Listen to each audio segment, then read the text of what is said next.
So ayan mga kasari, ipapakita ko sa inyo kung ano yung itsura ng home credit card. Ganyan yung itsura niya mga kasari. Yan. Tapos, Visa card na din po siya. Visa card. Yung napakaganda nung card. Parang premium na premium siya. 20,000 yung ating credit limit. Unang binigay po ni Home Credit. Then, after 5 months, wala pa nga 5 months nag-text sa akin si Home Credit at dinagdagan niya tayo ng 10,000 pesos na credit limit. 4 days dumating siya. Then, mabilis din yung activation niya. It's a win-win moment para sa akin at sa credit card, diba? Na nagagamit, pinapahiram nila ako ng pera, kikita sila sa akin through my membership na 200 pesos plus yung cut pa nila sa mga merchant kung saan ko pinamili. Siguro meron din silang percentage na kinikita doon. Tapos kumikita din ako. Syempre tumutubo tayo. Meron siyang application, papadownloadin ka nila ng Home Credit app. Then sa Home Credit app, meron doon pwede ka mag-load. At ang kagandahan dito, yung loading niya is may 3% rebate. Parang may discount ka kapag ka nag-load ka. So ito, ginagamit ko din to dito sa tindahan for loading. Okay, sa mga maglo-load ng data, maglo-load ng regular load, meron. Pay bills, meron din ditong pay bills, pwede ka din magbayad. So, napaka-powerful niya, napakaganda po niya, napakagandang kapartner sa tindahan, sa may mga business, lalo na sa sari-sari store kasi ang bilis ng kung mabilis din kayo sa mga paninda ninyo, gamitin nyo to. Hello mga kasari! Welcome back po dito sa ating YouTube channel! So for today's video, tayo po ay magba-vlog regarding po to sa credit card. Yes, you heard it right mga kasari. Tayo po ay magba-vlog regarding po dito sa ating home credit card. So ayan mga kasari, nandito ako sa loob ng sasakyan dahil nga maingay sa loob ng aming bahay at dito muna tayo sa sa sasakyan para at least peaceful tayo dahil kulob. At syempre makiki-aircon na din tayo dito kay Baby KV. So wag na natin to patagalin mga kasari. Paano ko nga ba nakuha tong credit card sa Home Credit? Okay, tayo po kasi ay may maliit na sari-sari store. Okay, etong pagkuha ko ng credit card, hindi ko naman talaga to pinlano. Talagang wala lang, namalengke lang ako. At ayun, pagbayad ko sa cashier, biglang may lumabas sa resibo ko na ako daw ay parang qualify for applying nga dito sa Home Credit Card. Ito ay nakuha ko sa Pure Gold. Hindi ko alam kung saan Pure Gold available, pero dito kasi sa Pure Gold Naik, doon ako nakapag-apply neto. So ganito yung mga kasari, namili po ako ng aking mga paninda sa Pure Gold. Okay? At ako po ay member po ni Aling Puring. Hindi ko alam kung may connection ba siya kay Aling Puring dun sa card, kasi dalawa yung card ni Pure Gold if I'm not mistaken. Isang TNAP o tindahan ni Aling Puring, tapos yung isang membership lang ata, or ewan ko kung dalawa pinag-isa na lang, pero mayroong card para sa may mga tindahan, meron din para sa mga regular na na customer, parang ganun ata, pero I'm not sure, correct me if I'm wrong. Pero yun nga, bumili ako dun sa kanila, tapos yung napamili ko kasi worth 7,000 plus ata yun. Konti lang yung napamili ko nun para sa tindahan.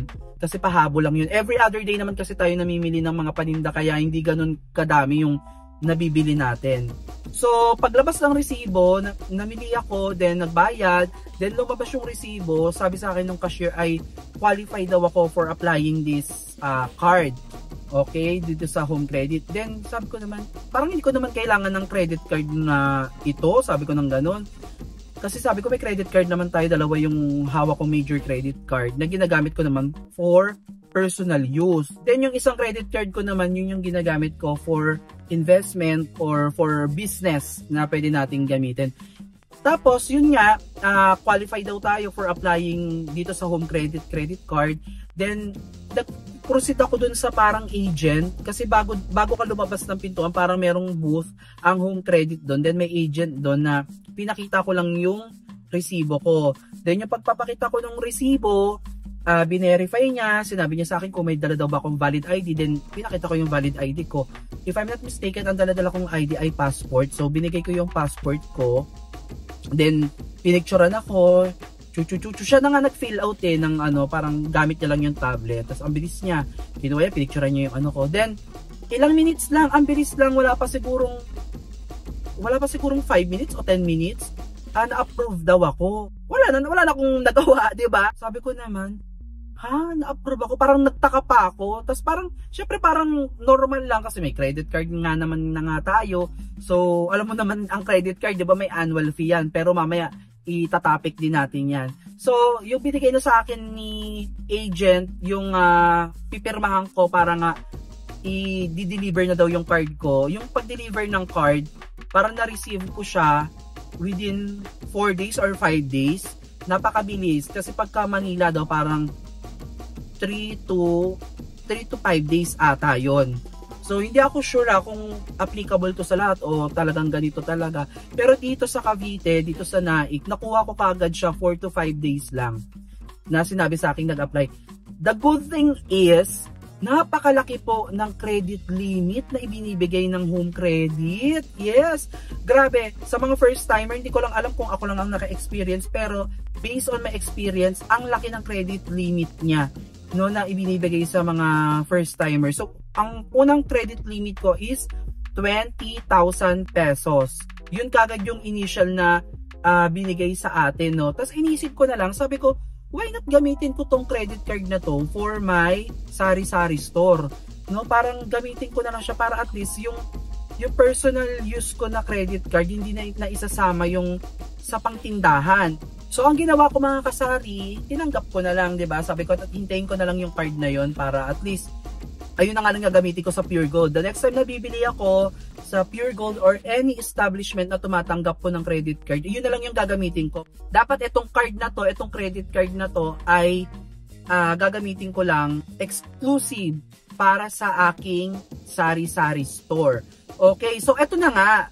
Dumating na yung credit card sa atin nang mabilis at inactivate agad natin to. Then the following day, siguro mga 2 days, ginamit ko na siya. So, I remember ang unang transaction ko dito is worth 2,000 kasi sabi ko trial lang muna, no. Sabi ko para naman din sa business. Kumbaga, kesa gamitin ko yung personal money ko, why not na i-leverage natin yung pera na ipapahiram sa atin ni Home Credit.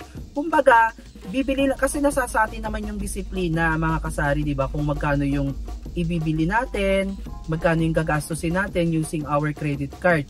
At ang maganda lang dito, mga kasari, syempre nasa 1 year na din naman mahigit yung ating tindahan.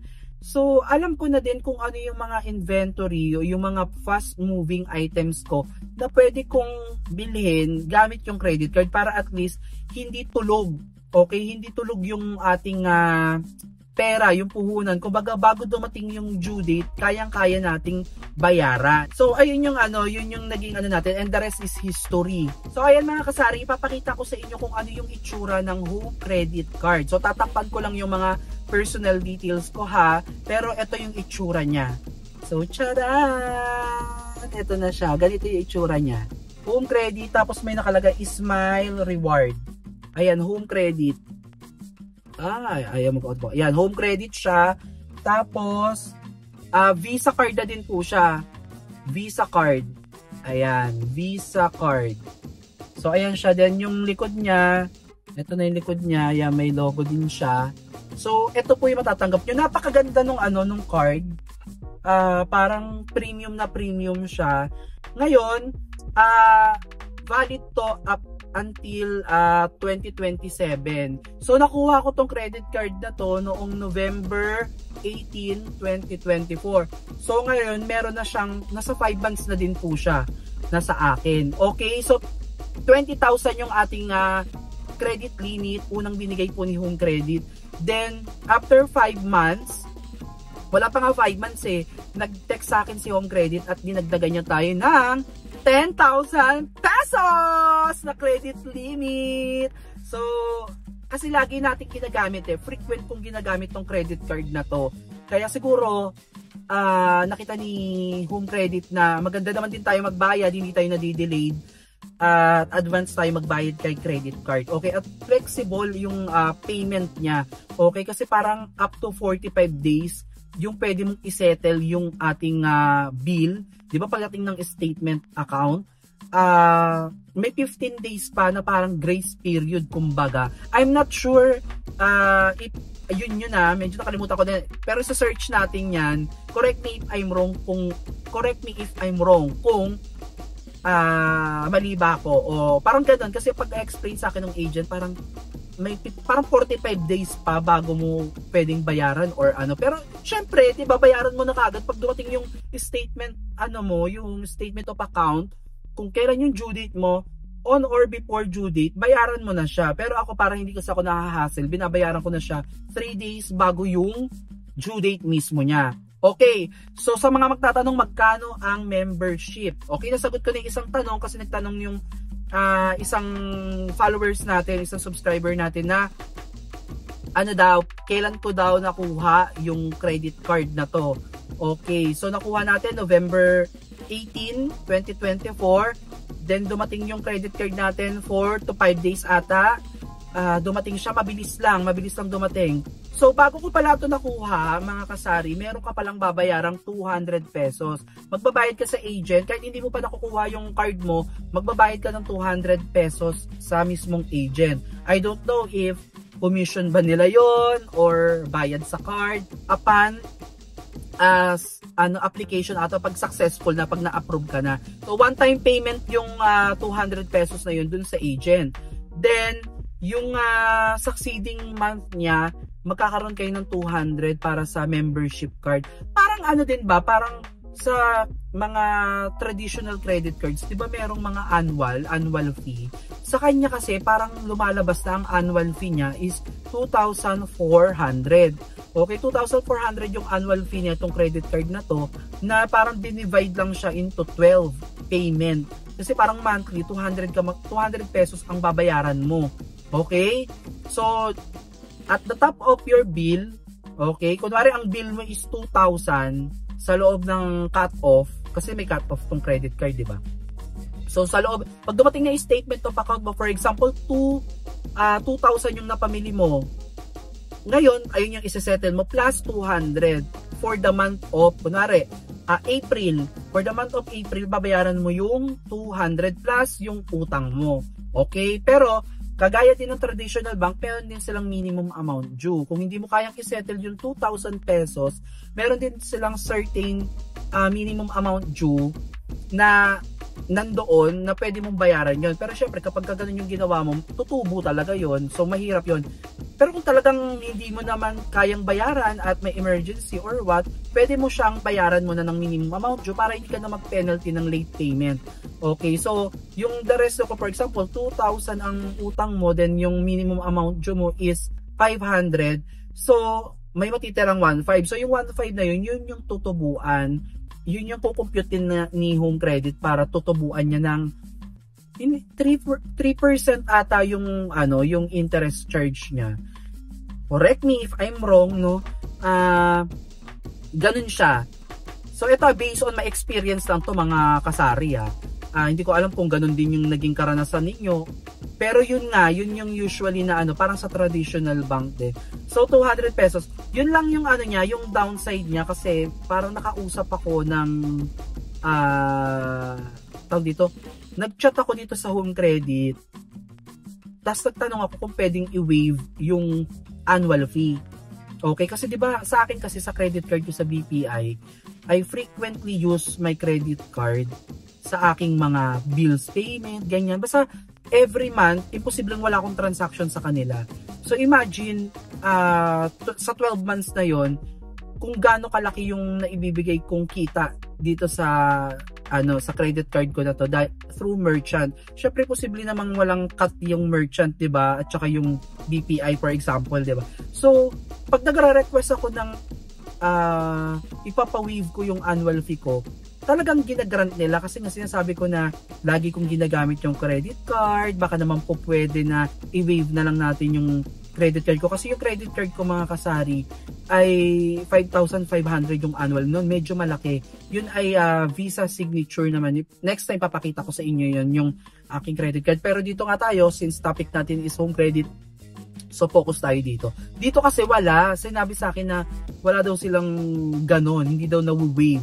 Kahit sabihin mo na bumili ka pa ng marami, gamitin mo pa frequently yung ano mo, wala. So 200 talaga yung charge niya every month. Pero meron silang promo last time na kapag ka nagamit mo ata siya within that month, tapos na-reach mo yung 15,000 pesos, i-waive nila yung 200 pesos mo. Pero hindi ko alam kung every 15,000 ba na-waive. Kasi ako usually, nasasagad ko talaga tong credit card ko.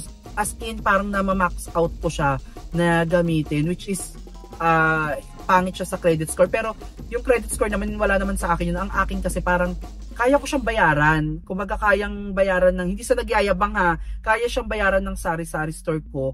At since may pera naman doon na pwede kong gamitin, why not i-maximize ko din at i-leverage yung perang ipinahiram sa akin. Kasi manghihinayang ka eh, may 200 pesos kang babayaran na membership.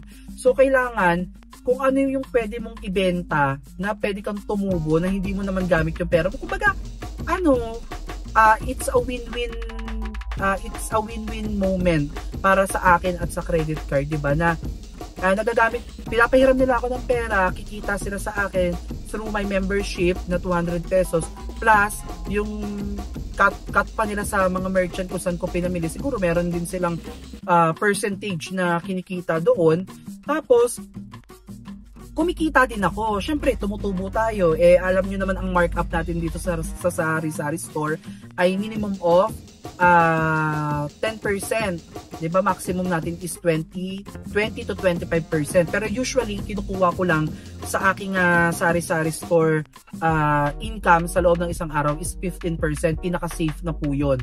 Okay, kasi yung ibang items naman natin, hindi naman pare-pares 10%. Mostly, minamarkupan ko na lang talaga siya ng 15%. So, kasi malayo-layo ang tindahan dito. So, gumagamit tayo ng sasakyan. Inaano ko lang ba? Parang nilalabas ko lang din yung expenses natin, no? Okay, so yun yung downside niya. Tayo ay magbabayad ng membership. At sana nga mawala yung nga yung ganun, no? At ayun, yun yung isa sa mga downside niya. Yung mayroon siyang 200 na membership. Pero ang kagandahan dito, kapag ka nag-load ka, okay, ito ulit yung credit card. So kapag nag-load ka, kasi mayroon siyang application, papadownloadin ka nila ng Home Credit app. Then sa Home Credit app, meron dun, pwede ka mag-load. At ang kagandahan dito, yung loading niya is may 3% rebate. Parang may discount ka kapag ka nag-load ka. So ito, ginagamit ko din to dito sa tindahan for loading. Okay, sa mga maglo-load ng data, maglo-load ng regular load, meron. Pay bills, meron din ditong pay bills, pwede ka din magbayad. So, napaka-powerful niya, napakaganda po niya, napakagandang kapartner sa tindahan, sa may mga business, lalo na sa sari-sari store kasi ang bilis ng kung mabilis din kayo sa mga paninda ninyo, gamitin nyo to, no? Pero ito ata, hindi ko alam kung pwede kayong mag-apply directly o depende sa napamili nyo. Pero try nyo na lang din mga kasari, no, sa mag-inquire kayo kung may mga pure gold dyan or may makita kayong booth ng Home Credit. Mag-inquire kayo about dito sa Home Credit card nga nila. Baka may mga promo sila or sali po kayo dyan para at least magkaroon kayo ng credit card. Again, ito paggamit ng credit card mga kasari ay dapat may disiplina. Okay, hindi pwedeng kaskas doon, kaskas dito. Kasi at the end of the day, hindi natin pera to, pinahiram lang sa atin to ng bangko na kailangan natin isettle on time. Okay, dahil kung hindi, magiging burden po para sa inyo to. Okay, so maaaring makatulong, maaari ding maging problema. Ayan po ang role ng credit card. Pero kung kanya-kanya naman tayong mindset, ako parang kumpiyansa ako sa sarili ko at nag-take ako ng risk na gumamit nito kasi hindi naman ako bago pa sa credit card, kaya alam ko kung paano ko gagamitin sa tama at alam ko yung bibilhin ko na hindi matutulog para at least bago nga mag-due date ay mabayaran ko. 3 days bago mag-due date, bayad tayo, 0-0 yan. Okay, kaya siguro magpa 5 months pa lang tayo pero in-increasean tayo ni Home Credit ng 10,000 and hopefully pagdating ng ilang buwan ulit ay taasan ulit niya tayo para at least kahit pa paano baka makapag-isip pa tayo ng ibang business, magamit natin tong credit card na to para tayo ay lumaki bilang isang sari-sari store, diba? Baka mag-evolve tayo, maging grocery store tayo or maging convenience store. who knows, 'di ba? So, alagaan lang natin yung credit history natin, alagaan natin yung credit score, alagaan natin yung tiwala na binigay sa atin, no, ng mga bangko para sa susunod kapag tayo ay lalapit, hindi tayo pahihirapan. Maraming opportunity na pwedeng ibigay sa atin, no? So hanggang dito na lang muna mga kasari. Kung meron kayong mga katanungan, comment down below. Kung naguluhan kayo sa aking explanation, pasensya na, no, napakatagal kasi natin hindi nakapag-vlog at hindi ko alam mga kasari kung paano ko sisimulan tong vlog na to actually, no, kasi ang daming thought sa isip ko na hindi ko alam kung paano ko iisa-isahin. But anyway, walang walang bayad to, hindi ako binayaran ng home credit. Ito ay based on my personal experience. Correct me if I'm wrong. Kung meron kayo additional information, I'm open. Comment nyo dyan kung mali yun nasabi ko. Sorry na agad. Pero as far as I know, yun yung naging experience ko. Okay, so hanggang dito na mga kasari. Lagi ko pinapaalala sa inyo, laban lang at happy selling! Bye-bye!